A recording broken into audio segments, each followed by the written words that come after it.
A Grand Rapids man will spend the next 3 years in prison after federal investigators caught him trafficking firearms across the state.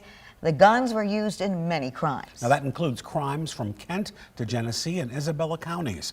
13 on your side's Joshua Albertus joins us now in studio with what we know about the suspect and his ties to crimes in Kent County. Josh. Well, Jerreil Martin of Grand Rapids has been sentenced to 37 months in prison for running an illegal gun trafficking business.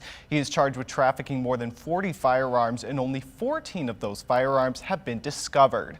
Federal investigators say these illegally trafficked guns were used in the deadly shooting of 2-year-old Khalees Lynn Brewer in Wyoming nearly a year ago, which resulted in her father, Sanita Parks, being charged with murder. The guns were also used in the shooting at the Blue Bridge in Grand Rapids back in September that injured 4 people. Investigators say Martin charged customers $50 to $100 per firearm to lie on the purchase forms and say he was buying the guns for himself when he was really purchasing them for other people, which is sometimes referred to as straw purchasing. We're told Martin knew that his customers, who were convicted felons, were prohibited from buying guns for themselves, and say he capitalized on his ability to purchase guns and then sell those firearms to prohibited persons for a profit.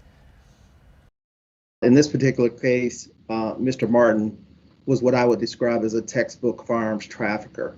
Multiple purchases of firearms, multiple recoveries across the state of Michigan, multiple cases where the guns were either used in violent crimes or recovered at crime scenes.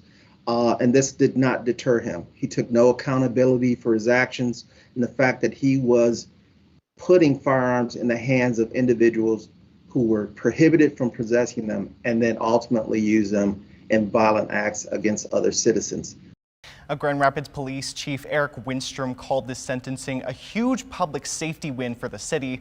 Once Martin is released from prison, the judge also sentenced him to 3 years of supervised release following incarceration. In the newsroom, I'm Josh Albertus, 13 on your side.